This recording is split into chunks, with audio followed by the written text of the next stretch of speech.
जब आपने ये विचार कर लिया कि मेरे अंदर वो आत्मविश्वास है, मेरे अंदर वो विश्वास है कि मैं शिव का नाम लूंगी, एक लोटा जल चढ़ाऊंगी और एक लोटा जल चढ़ाने के बाद मेरा जो दुख है वो धीरे धीरे धीरे धीरे पूरा समाप्त हो जाएगा। तो शिव कहते हैं जब विश्वास रखकर कोई मेरे मंदिर में आता है, शिवालय में आता है, एक लोटा जल समर्पित करता है, तो शिव कहते हैं उसके विश्वास के कारण उसका दुख समाप्त हो जाता है, उसकी तकलीफ समाप्त हो जाती है, उसका कष्ट समाप्त हो जाता है।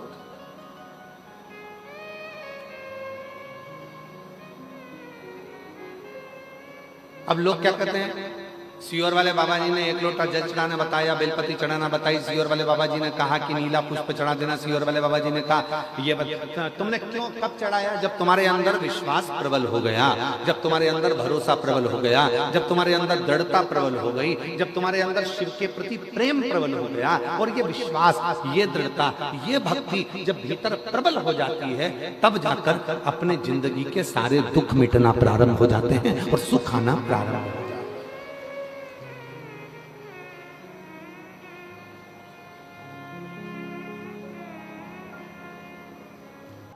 ये जीवन का सुख हमारे भीतर कब आएगा? जब हमारे अंदर आत्मविश्वास और विश्वास प्रबल हो जाए, जब हमारा भरोसा प्रबल हो जाए। और भरोसे को प्रबल कब करा जाएगा? जब आपके अंदर शिव महापुराण की कथा भीतर समाहित होती चली जाएगी, अपने भीतर भगवान शंकर की कथा समाहित होती चली जाएगी, और तुम्हारे अंदर ये भाव आ जाएगा कि अब मैं पूर्ण तरह से पक चुका हूं और मुझे मालूम है कि सारी समस्या का हल एक लोटा जल। ये मुझे मालूम है कि सारी समस्या मेरी मिटेगी। अब तुम क्या सोच के बैठे हो? आज सोमवार के दिन नागपंचमी है और 33 वर्षों में केवल 6 बार सोमवार के दिन नागपंचमी पड़ी है। 33 वर्षों। महाराज सही आंकलन देखा जाए तो 1996 में पड़ी थी, 1999 में पड़ी थी, 2012 में पड़ी थी, 2019 में पड़ी थी, 2023 में पड़ी थी, और सोमवार की नागपंचमी आज 2026 में 17 अगस्त को पड़ी है। ये शिव की उदाहरण, ये भगवान ओझड़दानी की उदाहरण। तो आप क्या सोच के बैठे हो कि इसका कोई फल नहीं मिलेगा? ये जितने बैठे हो कथा के पंडाल में, जितने आस्था चैनल पर कथा सुन रहे हैं, जितने फेसबुक पर कथा सुन रहे हैं, जितने सोशल मीडिया पर कथा सुन रहे हैं, और जितने इस कथा के पंडाल में बैठकर कथा श्रवण कर रहे हैं, विश्वास रखना, भरोसा रखना। आज ही का दिन था वो जिस दिन वासुकी नाग भीतर से मंथन, जब अमृत के समय पर जब समुद्र का मंथन हुआ था, सुमेरु पर्वत को जब खींचा गया था, रई बनाकर मंदराचल को जब खींचा गया था, तो वो वासुकी नाग का शरीर पूरा छिन्न होकर, पूरा टूट कर गिर गया था। एक कोने में पड़े हुए थे, सारे देवताओं ने अमृत पी लिया था, शिव जी ने विष पी लिया था, और वो वासुकी नाग एक कोने में पड़ा हुआ था। कोई ने नहीं देखा, कोई नहीं जानता था। वासुकी नाग को तो पटक दिया। जैसे आप लोगों की आदत है, संसार के लोगों की आदत है, काम निकलने के बाद व्यक्ति भूल जाता है।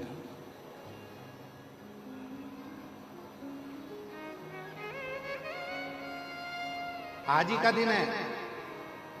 क्यों कहते हैं कि सोमवार की नागपंचमी इतनी शुभदायी होती है, इतनी फलदायी होती है? कर्जे से मुक्त कर देती है, बीमारी से मुक्त कर देती है, रोग से मुक्त कर देती है, संतान का सुख दे जाती है। क्यों कहते हैं कि सोमवार की नागपंचमी के दिन भूलवश भी अगर कोई बेलपत्र, दुर्वा, जल, दूध शिव पर समर्पित कर देता है तो मनवांछित फल की प्राप्ति कर लेता है। उसका कारण क्या है? उसका एक कारण है, आज ही के दिन सोमवार की नागपंचमी का ही दिन था जिस दिन माता पार्वती जी ने वासुकी नाग को देख लिया था जो कोने में पड़ा हुआ। एक साइड पड़ा है, एक और पड़ा हुआ है, देख लिया। माता पार्वती जी ने शिव जी से कहा, बाबा ये पड़ा है। शिव जी का ध्यान आया, शिव जी ने कहा मैं तुझको अमृत तो नहीं दे सकता, पर तू कुछ और मांगे तो दे सकता। उसने कहा कुछ मत दीजिए, बस थोड़ी सी कृपा कर दीजिए, अपने गले में अपना आभूषण बनाकर मुझे धारण कर लीजिए, मुझे अमृत की चाह नहीं। वो वासुकी, जैसे देवताओं ने अमृत पिया सब अमर हो गए, अगर वो वासुकी नाग भी अमृत पी लेता तो अमर हो जाता, पर उसने अमृत की चाह नहीं रखी, उसने शिव जी के पास रहने की चाह। शंकर भगवान ने वर दे दिया, शिव जी ने वर दे दिया। जब सोमवार पड़े, सोमवार को भी अपन हटा दें तो शिव जी ने जो वर दिया, श्रावण के महीने में नाग पंचमी का दिन सर्व जगत में सर्पों की पूजन के साथ किया जाएगा और जीव अपना कल्याण कर लेगा। और सबसे बड़ा बात तो यह है कि सोमवार की नाग पंचमी मतलब इसी दिन भगवान शंकर ने वासुकी नाग को दर्शन दिया, वासुकी, और दर्शन देकर वर दिया। ये उदारता शिव की है, शंकर की। और आज एक बात कहना चाहेंगे, जीविका पैसे से चल सकती है, जीविका पैसे से चल सकती है, पर जीवन पैसे से नहीं, महादेव के नाम से ही चलता है।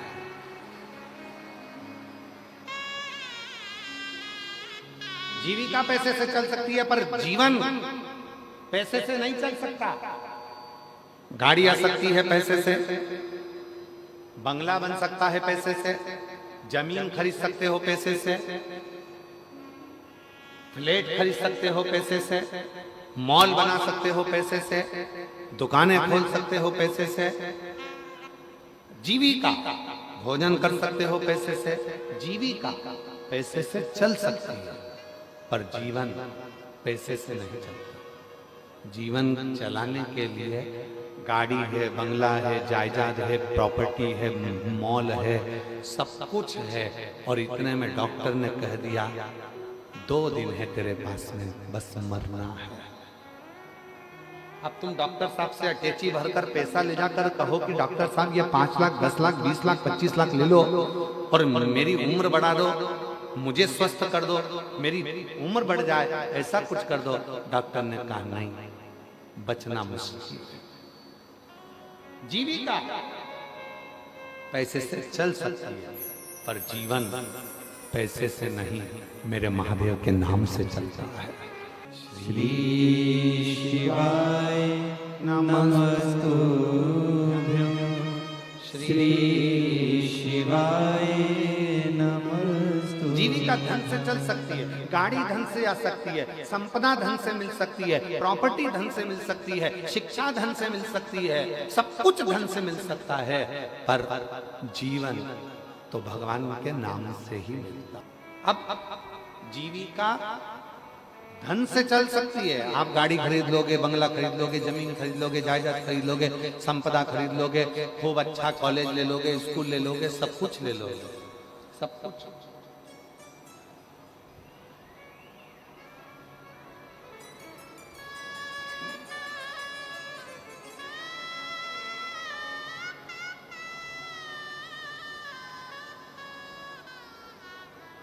अभी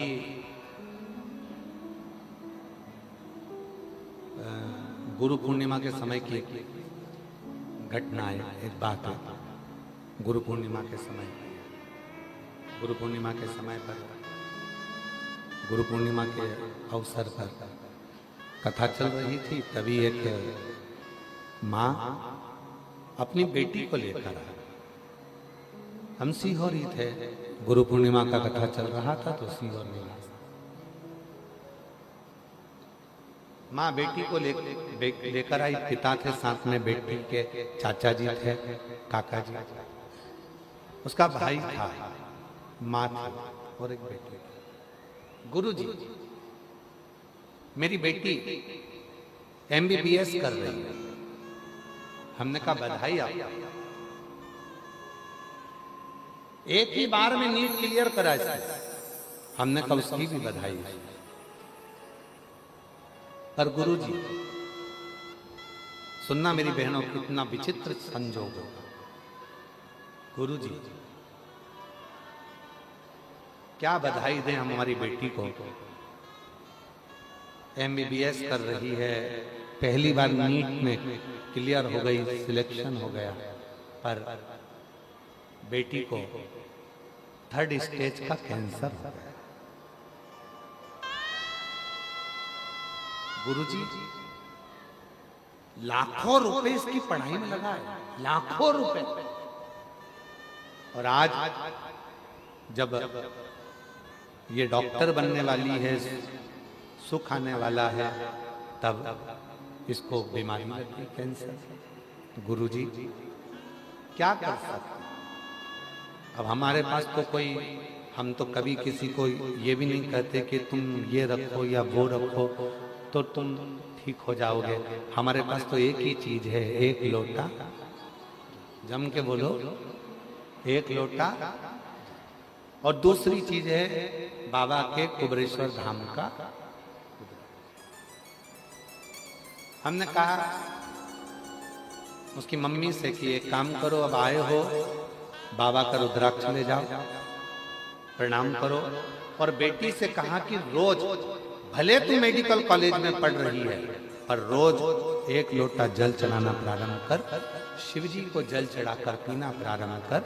जब हम काशी में थे तब उस बेटी का फोन आया, बाबा डॉक्टर ने कह दिया कि मेरी रिपोर्ट सारी नील आना प्रारंभ हो गई। हमने कहा ये शिव की, इसी को शिव की उदारता कहते हैं। जीविका चलाने के लिए धन की जरूरत पड़ती है, कॉलेज के लिए भी धन की जरूरत पड़ती है, स्कूल के लिए भी धन की जरूरत पड़ती है, यहाँ तक अच्छी एजुकेशन के लिए धन की जरूरत पड़ती है, बंगला, सोसाइटी, सब के लिए धन की जरूरत पड़ती है। पर जीवन को जीने के लिए धन से ज्यादा स्वास्थ्य प्रथम, सुख निरोगी काया, उत्तम अपने शरीर की स्वस्थ। और वो कौन देगा, वो कौन प्रदान करेगा, वो कौन दे सकता है? वो केवल दे सकता है तो तुम्हारा एक लोटा जल और श्री शिवाय नमस्ते, शिव का नाम, भगवान का।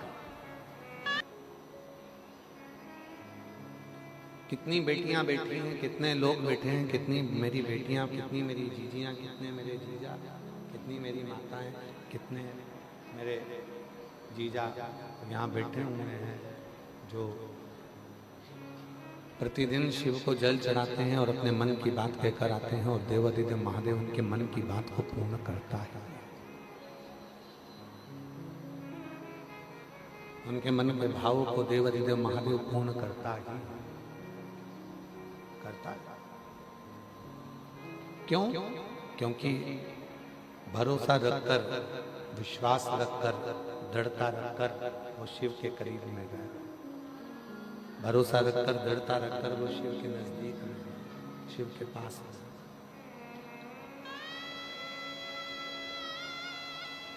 33 कोटि देवता में, 33 कोटि देवता में केवल देवाधिदेव महादेव ऐसे हैं जो तुम्हारे अवगुण को नहीं देखते। वो तुम्हारे अवगुण नहीं देखते।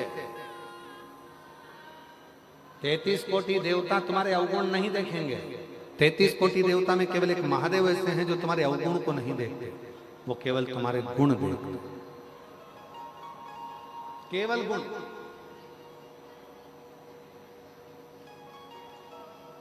कितना झूठ बोला, शिव जी को मतलब नहीं है।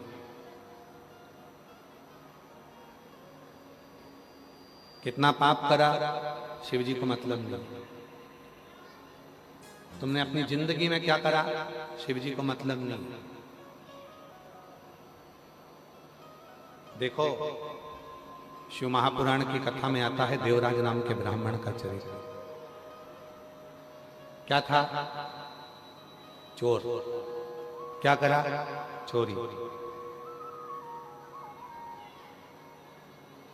चोरी कर कर धन लेकर शिव के मंदिर में चला गया। शिवालय में गया, चोरी का धन लेकर जब शंकर जी के मंदिर में गया और शिव के मंदिर में चोरी के धन को लेकर गया, और उसके शरीर में ताप पड़ रहा था, उसके शरीर में कष्ट था, उसके शरीर में बुखार ताप पड़ रहा था, कष्ट था शरीर के, बुखार आ रहा था।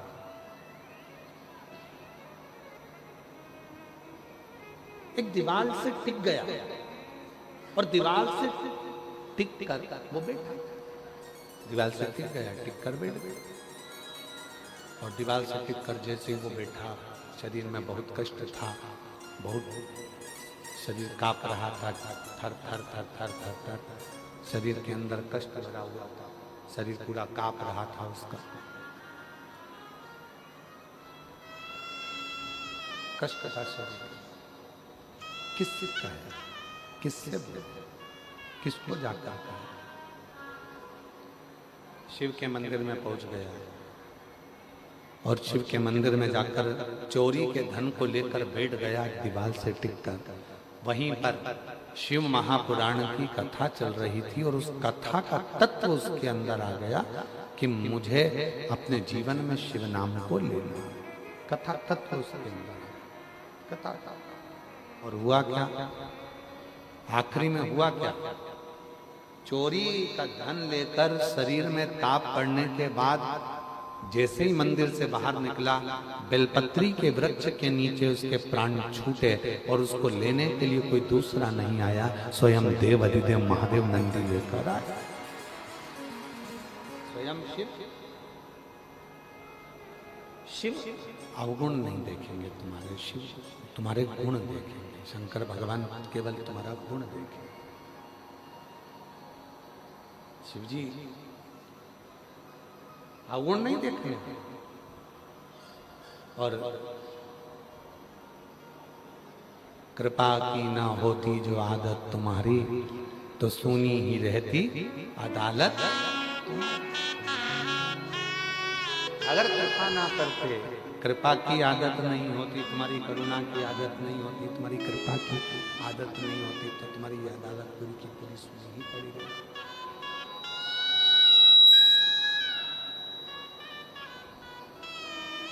विचार करना जरा।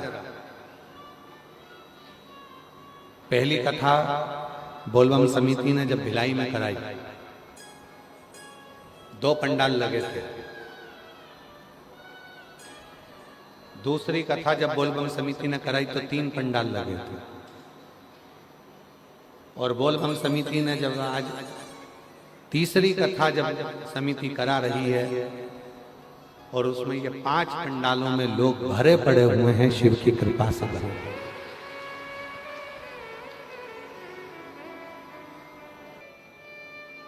यहाँ कौन है? शिव है, केवल शिव। आप आए हो, जितने भी शिव भक्त यहाँ कथा श्रवण करने के लिए आए, मेरा भोले बाबा थोड़ी देरी कर सकता है। फाइल मोटी होगी, कोई कोई पत्र बहुत बड़ा होता है तो हमको भी पढ़ने में समय लगता है। पत्र जब बड़ा होता है तो पढ़ने में समय लगता है। उसी तरह जब फाइल मोटी होती है तो पढ़ने में समय लगता है। दुख का खड्डा बड़ा होता है तो दर्द मिटने में समय लगता है। तो थोड़ा हो सकता है, किसी को 1 साल में दे रहा है, किसी को 2 साल में दे रहा है, किसी को 3 महीने में दे रहा है, किसी को 6 महीने में दे रहा है। भीतर के दर्द को हम किससे कहें? अपने भीतर के दुख को हम किससे कहें? अपने भीतर के कष्ट को हम किससे कहें? किससे? कौन को जाता है? किससे प्रार्थना, किससे मिलेगा? करे तो केवल उसी से।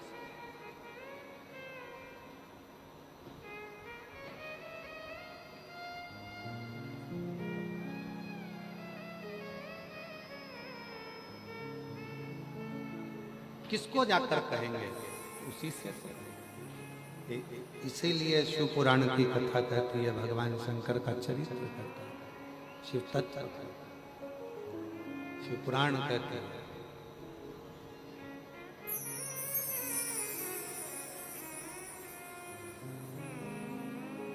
जब जीवन में उलझन हो, जब जीवन में कष्ट हो, जब जीवन तकलीफ में चल रहा हो, तब शिव को भजो, शिव का स्मरण करो। शिव का कौन नहीं कर, किसने नहीं किया, सब कर। एक बार भगवान देवाधिदेव महादेव, बड़ा सुंदर चरित्र स्मरण करिएगा जरा सुनिए। एक बार भगवान शिव काशी में भ्रमण करने के लिए जा रहे थे।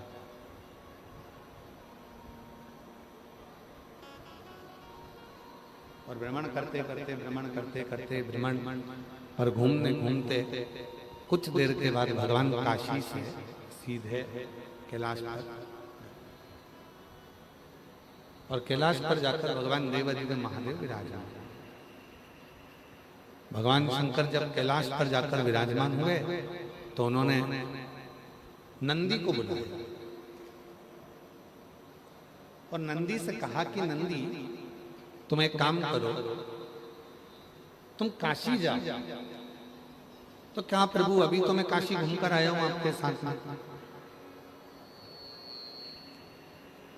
अभी देवाधिदेव महादेव आप मेरे साथ में काशी गए थे, माँ जगत जननी जगदम्बा भी बैठी थी मेरे ऊपर, और मैं काशी का भ्रमण कर कर आया हूं, अभी तो हम काशी घूमकर, अब फिर आप हमें काशी बुला भेज रहे, क्यों, किस लिए? तुम अब की बार काशी जाओ तो काशी में जाना, और जितने शिव भक्त हैं ना, हम देख कर आए हैं, पूरे संसार के लोगों को भी हमने देख लिया, काशी के लोगों को भी हमने देख लिया, अवंतिकापुरी के लोगों को भी हमने देख लिया, हमने श्री सेलम के लोगों को भी देख लिया। संपूर्ण ब्रह्मांड में हमने जाकर देखा है कि वहां मनुष्य रह रहा है, पर उसकी मुक्ति का केंद्र बिंदु नहीं बनता, उसकी मुक्ति का केंद्र बिंदु कैसे बने? जाओ, संपूर्ण क्षेत्रवासियों को, चाहे काशी हो, अवंतिकापुरी हो, चाहे छत्तीसगढ़ हो, मध्य प्रदेश हो, पंजाब हो, हरियाणा हो, चाहे तुम्हारे भिलाई वाले हो, चाहे पूरी दुनिया वाले हो, सबको जाकर एक सूचना दे, सबको जाकर सूचना दो। तो कहा प्रभु जी क्या सूचना देना? भगवान शंकर बोले, संसार के लोगों से कह दो, 2 बार नहाओ और 1 बार खाओ, और भजन गाओ। ठीक है प्रभु जी, इतना ही कहना है ना? हाँ कहा। सुबेरे भी स्नान करो, संध्या करो, शाम को भी स्नान करो, संध्या करो, भोजन जम के बोलो एक। क्यों? ज्यादा करोगे भजन में मन नहीं लगेगा, विचलित रहोगे। ठीक है प्रभु, 2 बार नहाओ, जम के बोलो, 1 बार खाओ। नंदी गए और नंदी ने जाकर संपूर्ण संसार वासियों से कह दिया, भिलाई भी आए, यहां भी आके के कर रहे, पर चले थे तब याद था कि 2 बार नहाओ, 1 बार खाओ। जैसे ही भिलाई आए, छत्तीसगढ़ आए, नीचे आए, सारे प्रदेशों का दर्शन करा, भूल गए, और आते से उन्होंने कह दिया कि एक काम करो, 2 बार खाओ, 1 बार, 2 बार, 1 बार। अब जितने दुनिया के लोग हैं, पहले क्या करते थे महाराज? एक बार खाते थे, 2 बार नहाते थे, सुबह नहाकर संध्या करते, शाम को स्नान कर कर संध्या करते और एक बार का भोजन करते और अपनी जिंदगी को मस्त जीते। पर आज का व्यक्ति कैसा हो गया? उन्होंने नंदी की बात को सुन लिया, इसलिए आज का व्यक्ति एक बार नहाता है सवेरे और 2 बार खाता है सुबह भी और रात को सोते सोते भी खा के फिर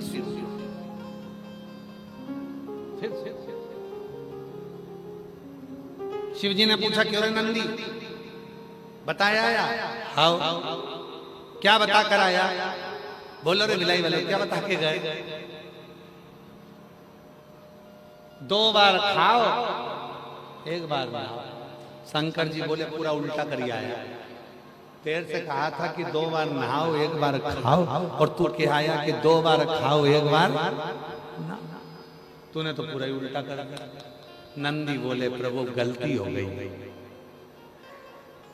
अब फिर नंदी वापिस आया तो फिर नंदी ने हाथ जोड़कर कहा कि भाई बोलने में गलती हो गई है, तुम इसको सुधार लो।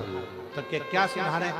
तो नंदी ने कहा एक काम करो, तुम कितनी बार भी खाओ पर शंकर जी का नाम गाओ, शिव का नाम गाओ, शिव का भजन करो, स्मरण करो, कीर्तन करो, मंत्र जाप करो, नाम जाप करो, भगवत भजन करो। भगवान शिव जी ने कहकर भेजा था, जाकर बोल दो नंदी कि 2 बार नहाओ 1 बार खाओ। पर नंदी आए, भूल गए और उन्होंने कहना चालू कर दिया कि 2 बार खाओ 1 बार नहाओ। नंदी को फिर भेजा। अब की बार नंदी ने हाथ जोड़कर कहा, सबसे निवेदन है तुम जितनी बार खाओ पर इतना जरूर याद रखना कि हर भोजन के बाद भजन और भोजन के पहले भजन जरूर स्मरण।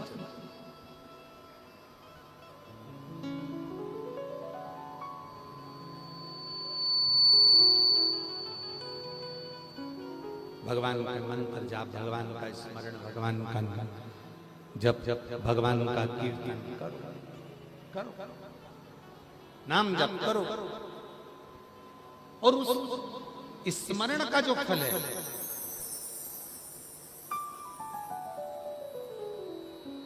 उस स्मरण का जो फल है वो हमारे जीवन का सुख। आज कितना विचित्र जमाना हो गया, कितना विचित्र। अंदाजा लगाकर देखिएगा जरा। हमने पहले भी एक बार कथा में कहा था, आज फिर कहते हैं, दुनिया के सारे बच्चों को पढ़ने के लिए कोचिंग भेजा जाता है। दुनिया के सारे बच्चों को लैपटॉप सीखने के लिए भेजा जाता है। दुनिया के सारे बच्चों के लिए कंप्यूटर सीखने के लिए भेजा जाता है। दुनिया के सारे बच्चों को कोई ना कोई को सिलाई भी सिखाया जाता है, किसी को कढ़ाई भी सिखाया जाता है, किसी को बुनाई भी सिखाया जाता है। दुनिया के सारे बच्चों को सब कुछ सिखाया जाता है, पर आज की दुनिया के बच्चों को मोबाइल नहीं सिखाया जाता, तो भी वो मोबाइल चलाना उसको अच्छे से आता है। उसको सिखाया नहीं है, उसको किसी ने बताया नहीं है, फिर भी वो अच्छे से मोबाइल चलाना जानता है, अच्छे से वो मोबाइल चला लेता है, उसको मालूम है अच्छे से वो मोबाइल चलाना जानता है। अब उसको मम्मी पापा कहें, उसके मम्मी पापा कहें कि तू ये मत कर नहीं, सीख वो सीख। मोबाइल चलाना कहाँ से सीखा वो? छोटा सा बच्चा तुम्हारे घर में भी है, छोटा सा, कुछ मत लगाओ उसको मोबाइल पे, एक मोटा हाथी चलता जाए, बस वो लगा दो, उतने में तो वो दूध भी पी ले, रोटी भी खा ले, सब कुछ कर। आवाज तुम्हारी बिल्कुल आज साउंड रत्ती भर भी ठीक नहीं चली।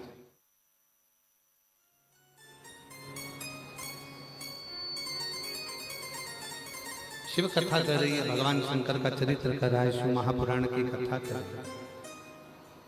उसको किसने सिखाया? मोबाइल चलाना किसने बताया? कोई उसको मोबाइल चलाना सिखाया नहीं है, कोई उसने मोबाइल चलाना सीखा नहीं। पर माँ जब डॉक्टर ने कह दिया कि बेड रेस्ट रहना, तो माँ दिन भर रात भर पलंग पर जब रहती थी, धीरे से मोबाइल निकालकर धीरे धीरे देखा करती थी। तो बच्चा जो गर्भ में था उसने सारे फंक्शन देख लिए। मम्मी भी कहती है मैंने इसमें लॉक लगा कर रखा था, ये खुलता कैसे है? इसको किसने बताया लॉक खोलना? क्योंकि उसने अंदर से देख लिया था, यही नंबर दबाऊंगा तो लॉक खुल जाए। उसने देख लिया।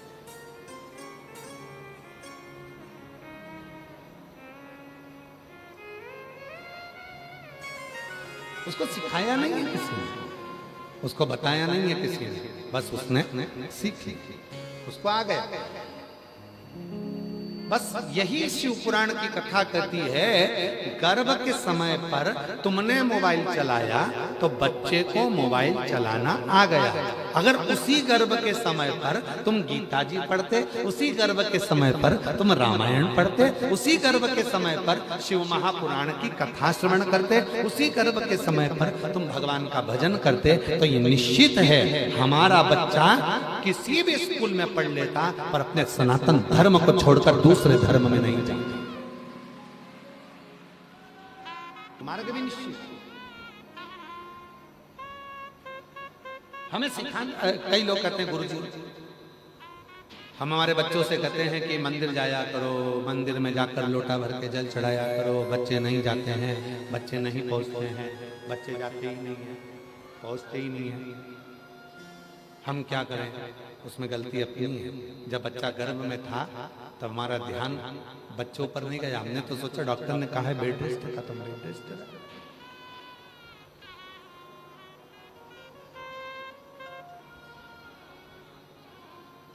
भजन संध्या में बुलाते हैं आप लोगों को, नहीं बुलाते?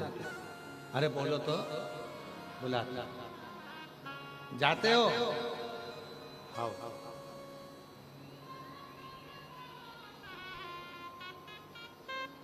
पर अभी की जो स्थिति चल रही है, भजनों में, भजन संध्या में, भगवान की अविरल भक्ति में, ये जितनी भी भजन संध्या होती है, जितने भजन होते हैं, ये जितने कीर्तन होते हैं, जितनी कथाएं होती हैं, जितने मंत्र जाप होते हैं, जितने यज्ञ होते हैं, जितने अनुष्ठान होते हैं, ये क्यों, किस लिए होते हैं? किस लिए? कई लोग चिढ़कर कह देते हैं बताओ भजन संध्या में तो लोग नाचते रहते हैं, लोग गाते रहते हैं। अरे भाई, शिव महापुराण के 6 सूत्र हैं, उन 6 सूत्रों में से 3 सूत्र को ही धारण कर लीजिए। भगवान शंकर को रिझाने के लिए यदि हम मंत्र का उच्चारण कर रहे हैं तो भी हमारा भगवान रीझ रहा है। जरूरी नहीं कि हम काशी जाएंगे तो भगवान रीझेगा, हम केदार जाएंगे तो भगवान रीझेगा, हम अमरनाथ जाएंगे तो भगवान रीझेगा, हम विश्वनाथ जाएंगे तो भगवान रीझेगा, हम सीहोर जाएंगे तो भगवान रीझेगा। ना ना ना ना, शिव महापुराण की कथा कहती है अपने घर के नजदीक के मंदिर में जाना चालू कर दो, एक लोटा जल चढ़ाना प्रारंभ कर दो, भगवान उतने में रीझना प्रारंभ हो जाता है। जरूरी नहीं कि हम आडंबर में पढ़े, जरूरी नहीं कि हम दिखावे में पढ़े। अपने घर के पास के मंदिर में जाना चालू कर दो, भगवान रीझ जाएगा।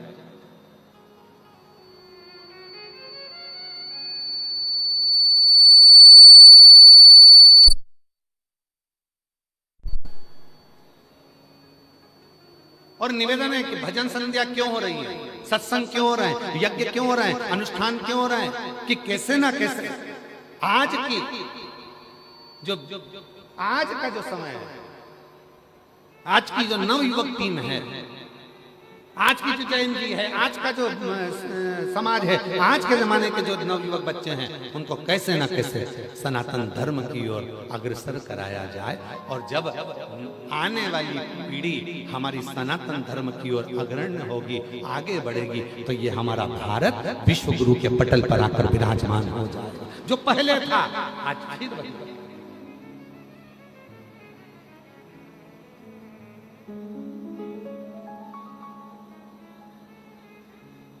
हम विश्वास से डिग जाते हैं, परमात्मा के पास नहीं जा पाते।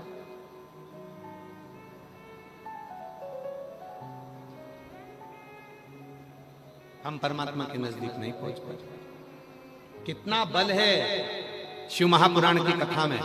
फिर भी हमारा निवेदन है, जितने भी भक्त बैठे हुए हैं शिव के, शिव नशे के देवता नहीं है, शिव नशे से मुक्त करने के देवता है।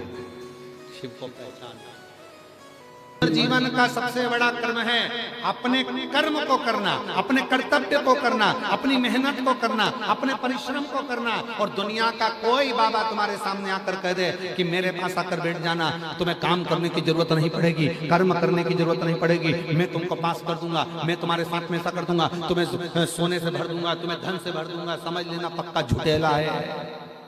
अपनी मेहनत करना पड़ेगी, रात दिन पढ़ना पड़ेगा, रात दिन एक करना पड़ेगा, और शिव जी को एक लोटा जल चढ़ाकर अपने भरोसे को दृढ़ करना पड़ेगा। फिर तुम्हारी मंजिल को कोई नहीं रोक सकता, तुम अपने लक्ष्य तक पहुंच जाओ, अपने लक्ष्य तक पहुंच। अरे मांगा है भोलेनाथ से वरदान है, भोलेनाथ से वरदान एक ही, तेरी कृपा बनी रहे जब तक है जिंदगी, तेरी कृपा बनी रहे जब तक है जिंदगी। मांगा है भोलेनाथ से वरदान एक ही, मांगा है भोलेनाथ से वरदान एक ही। अरे मेरे भाई, ट्रेन चलाने वाला ट्रेन चलाता है, बोलो सही है कि गलत है? अरे जम के तो बोलो। ट्रेन चलाने वाला ट्रेन चलाता है, पर याद रखना उस ट्रेन की सबसे कीमती चीज तुम्हारे हाथ में होती है, ट्रेन की चेन। बोलो बोलो, सही है गलत है? सही है। ट्रेन चलाने वाला ट्रेन चला रहा है, पर ट्रेन की चेन हमारे हाथ में होती है। उसी तरह दुनिया चलाने वाला दुनिया चला रहा है, पर उसकी डोर महादेव के एक लोटे जल में होती है। वो चला रहा है, चला, वो ट्रेन चला रहा है, चला, पर उसकी चेन हमारे हाथ में है,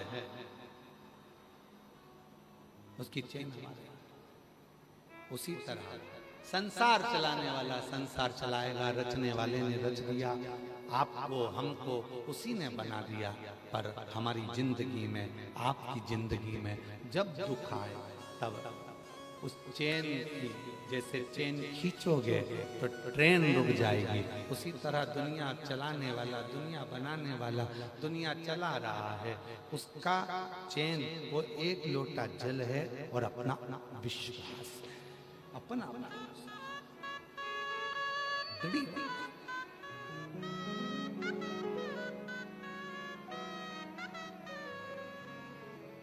और इसी धरा पे शरीर पाए, इसी धरा में शरीर पाए, इसी धरा में फिर सब समाए, इसी धरा में फिर सब समाए, है सत्य नियम इसी धरा का, है सत्य नियम इसी धरा का, एक आ रहे हैं एक जा रहे हैं, रचाए सृष्टि को जिस प्रभु ने, वही ये सृष्टि चला रहे, रचाए सृष्टि को जिस प्रभु ने, वही ये सृष्टि चला रहे। जो वृक्ष हमने लगाया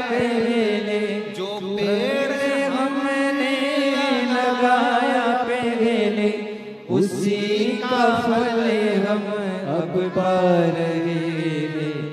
रचा है सृष्टि को जिस प्रभु ने, वही ये सृष्टि चला रही है। याद रखना, बचपन है, कोई तुम्हें संभाल लेगा। बीमार पड़े, बाथरूम तक तुम्हें कोई ले जाएगा। बीमार पड़े, तकलीफ हुई, कष्ट आया शरीर में, तो कोई हॉस्पिटल तक ले जाएगा। चक्कर आए, कोई तुम्हें संभाल लेगा। पर जब समय खराब आता है तो कोई तुम्हें नहीं संभालता, तब मेरा देव अधिदेव महादेव ही संभालता। समय खराब आएगा, चक्कर आएंगे, संभालेंगे, बाथरूम ले जाएंगे, शौचालय ले जाएंगे, हॉस्पिटल ले जाएंगे। भले शरीर बीमार हो गया, कोई कहीं ले जाएगा, कोई कहीं ले जाएगा। पर याद रखना, समय का चक्कर जब खराब होता है, ऐसी काल घड़ी जब गिरती है, अच्छे अच्छे साथ छोड़ देते हैं। ओ भैया उसके यहाँ छापा डल गया, ओ भैया उसके यहाँ ये हो गया, ओ भैया उसके यहाँ हो गया। रिश्तेदार अपने अपने मोबाइल बंद करके बैठ जाते, कोई नहीं बोलता। मारा समय का चक्कर जब आता है तब अपने भी साथ छोड़ देते हैं, तब एक ही साथ देता है, वो है मेरा देव अधिदेव महादेव, वो है मेरा महाकाल। उसके सिवा कोई साथ नहीं। अकाल मृत्यु वो मरे जो काम करे चंडाल का, काल उसका क्या बिगाड़े जो भक्त हो महाकाल। हम शिव की साधना में, हम शंकर की आराधना में, हम साधना में चिंतन देगा।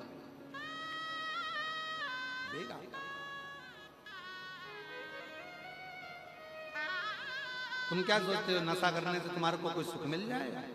तुम क्या सोचते हो, दूसरे का बुरा करने से तुम्हें सुख मिल जाएगा? रत्ती भरना मिलेगा। 1000 कथा सुन लो भले। मत बुरे कर्म कर बंदे वरना पछताएगा, भगवान की आँखों से तू बच नहीं पाएगा, बच नहीं पाएगा। देखो, शिव महापुराण की विदेश्वर संहिता को चालू होने से पहले महत्तम में कहा गया, एक बिंदुक नाम का ब्राह्मण है, और वो बिंदुक गलत कर्म के कारण बस गलत कार्य करते करते गलत कर्म में डूबकर दीवाल फांग कर जा रहा था, पानी में गिर गया, मर गया, प्रेत योनि में पड़ गया। शिव महापुराण श्रीमद् भागवत पुराण कहती है, सर्प के डसे से मरने पर व्यक्ति को प्रेत की योनि मिलती है, मतलब मुक्ति नहीं होती है। पानी में डूबकर मरे हुए व्यक्ति की भी मुक्ति नहीं होती है। स्त्री के हाथ से मरे हुए व्यक्ति की भी मुक्ति नहीं होती है। पर आजकल का तो ना जाने कैसा फैशन आ गया, लोग पानी की टंकी में डुबो दे रहे पति को, गैस की टंकी को काट के उसमें भर देते हैं पति को।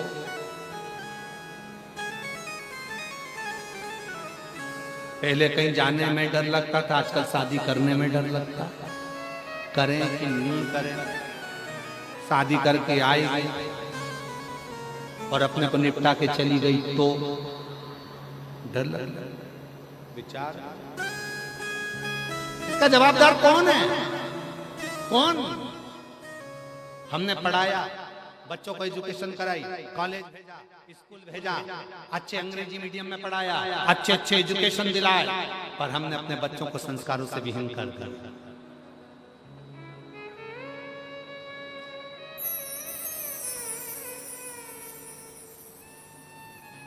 अपने बच्चों को हमने संस्कारों से विहीन कर दिया। शादी करो कुल की रीति से करो, स्कूल की रीति से नहीं।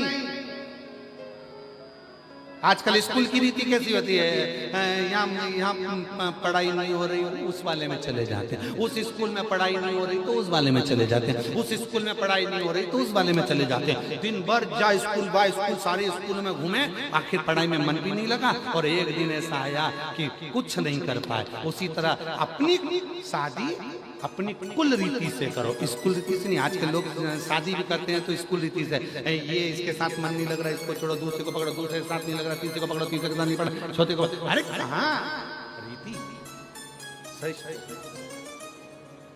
बदलना नहीं, कुल की रीत से चलो। भगवान ने सनातन धर्म में जन्म दिया है, सनातनी हो भारत की भूमि पर जन्मे हो। अभी लोगों ने खूब तिरंगा फहराया, तिरंगा यात्रा भी हुई, तिरंगे भी फहराए गए, पर व्यासपीठ हमेशा कहती आई है, पहले भी कहा, आज भी कहते हैं, तिरंगा छत पर हो, तिरंगा तुम्हारे बिल्डिंगों पर हो, उससे ज्यादा तिरंगा और मेरा राष्ट्र तुम्हारे दिल में होना चाहिए, तुम्हारे दिल में होना चाहिए। तो जीवन का सुख अपने राष्ट्र के प्रति समर्पण होना चाहिए। बिंदु प्रेत योनि में पड़ गया, प्रेत योनि से मुक्त कैसे हो? तो चंचुला देवी ने शिव महापुराण की कथा सुनी, कथा का फल ये मिला कि बिंदु प्रेत योनि से मुक्त हुआ। बिंदु चंचुला कथा को सुन रहे हैं और भगवान देव अधिदेव महादेव माता पार्वती जी ईश्वर गोरा बनकर आ रहे हैं। जोरदार ताली बजाएं।